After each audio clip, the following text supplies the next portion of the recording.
একটা বড় রকম পদক্ষেপ আমরা কিন্তু ঘটতে দেখলাম। কিন্তু সবটাই সম্ভাবনাপূর্ণ, কারণ বিজয়কে কেড়ে নেওয়ার জন্য ষড়যন্ত্র এখনো শেষ হয় নাই এবং আন্দোলনও এখনো পর্যন্ত শেষ হয়নি। শেখ হাসিনার সরকার বিদায় হয়েছে, অন্তর্বর্তীকালীন সরকার ক্ষমতা নিয়েছে। অন্তর্বর্তী সরকার হলো অন্তর্বর্তীকালীন সরকার। সেখানে নানান রকম ক্রস কারেন্টস, টানাপোড়েন, কেউ এটাকে দীর্ঘায়িত শাসনে নিয়ে যেতে চায়, কেউ মনে করে যে সামরিক বাহিনী ছাড়া এত বড় দায়িত্ব পালন করা কেউ পারবে না, কেউ চায় যে এই তো সুযোগ, রাতারাতি অত কিছু দরকার নেই, আগেও যেরকম প্রহসনমূলক নির্বাচনে বিজয় ছিনিয়ে আনার পরিকল্পনা করা হতো, সেই রকম একটা পরিকল্পনা। আগে ছিল একটা পক্ষ, এবার আরেকটা পক্ষকে ক্ষমতায় নিয়ে আসা যাবে। কিন্তু এই কথা তারা ভুলে যায় যে গণ অভ্যুত্থান দিয়ে যেমন সরকারকে ক্ষমতায় আনা যায়, গণ অভ্যুত্থান দিয়ে কিন্তু সরকারকে ক্ষমতাচ্যুত করাও সম্ভব। অন্তর্বর্তীকালীন সরকার হলো অন্তর্বর্তীকালীন সরকার, একটা সুনির্দিষ্ট কাঠামো, ম্যান্ডেট নিয়ে তারা ক্ষমতায় এসেছে। সেই ম্যান্ডেটের বাইরে যাওয়ার তার কোনো অধিকার নাই। এই অন্তর্বর্তীকালীন সরকার সে একটা রেগুলার সরকার নয়, স্বাভাবিক অবস্থার গতানুগতিক সরকার নয়। এবং এটা ক্ষমতায় যাওয়ার একটা প্রধান যুক্তি হলো যে জনগণের সম্মতি নিয়ে সরকার পরিচালিত হওয়া উচিত। সেইটা থেকে আওয়ামী লীগ আমাদেরকে, দেশবাসীকে বঞ্চিত করেছিল। সুতরাং একটা নির্বাচিত জনগণের প্রকৃত ইচ্ছা অনুযায়ী একটা জবাবদিহিমূলক সরকার প্রতিষ্ঠা করে তার কাছে ক্ষমতা হস্তান্তর করাই হলো এই সরকারের দায়িত্ব। তবে ক্ষমতায় নেওয়ার সঙ্গে সঙ্গে তার হাতে কতগুলো জরুরি কর্তব্যও এসেছে। তার ভেতরে অন্যতম হলো যারা এই হত্যাকাণ্ডের জন্য দায়ী, ডজন ডজন নয়, শত শত মানুষকে হত্যা করা হয়েছে নির্বিচারে, এবং প্রত্যেকটাই মর্মান্তিক হত্যাকাণ্ড। প্রত্যেকটা হত্যাকাণ্ডের বিচার হতে হবে, নিহত আহতদের ক্ষতিপূরণ দিতে হবে। এই সময়কালে দেশে যে বিশাল সম্পদ লুটপাট করে নিয়ে যাওয়া হয়েছে সেটাকে উদ্ধার করতে হবে, দেশে আইন শৃঙ্খলা ফিরিয়ে আনতে হবে, আইনের শাসন ফিরিয়ে আনতে হবে, দেশের শিক্ষা ব্যবস্থায় এবং অন্যান্য জায়গায় যে নৈরাজ্য আছে সেই নৈরাজ্যগুলো দূর করতে হবে, ইত্যাদি ইত্যাদি। এবং বৈষম্য বিরোধী ছাত্র আন্দোলনের নেতৃবৃন্দ এইসব বিষয় উল্লেখ করে তাদের 9 দফা দাবিনামা পেশ করেছিল। সেগুলো জরুরিভাবে সম্পন্ন করা সরকারের দায়িত্ব। কিন্তু এই কাজগুলো দ্রুত শেষ করে এটা যত তাড়াতাড়ি সম্ভব, বেশি হুড়াহুড়ি করা উচিত না, আবার বিলম্বিত করা উচিত না।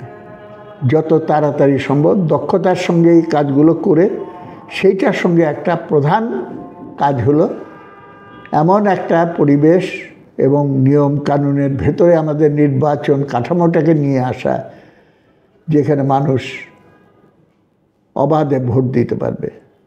টাকার খেলা, পেশি শক্তির দাপট, প্রশাসনিক কারসাজি ইত্যাদি বাইরে, এবং দরকার হলে নির্বাচন ব্যবস্থা পুনর্বিন্যস্ত করে সংখ্যানুপাতিক প্রতিনিধিত্ব ব্যবস্থা চালু করে একটা অবাধ নিরপেক্ষ নির্বাচন অনুষ্ঠান করে সেই নির্বাচিত সরকারের হাতে ক্ষমতা হস্তান্তর করে।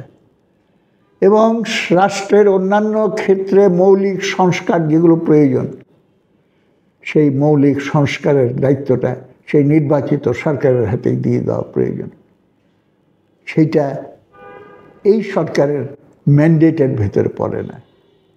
কিন্তু আমরা দেখতে পাচ্ছি যে নানা টানাপোড়েন, কেউ চায় এটা প্রলম্বিত করতে, কেউ চায় সামরিক শক্তিকে এখানে নিয়ে আসতে, বিদেশি শক্তিরা এখানে হস্তক্ষেপ করছে।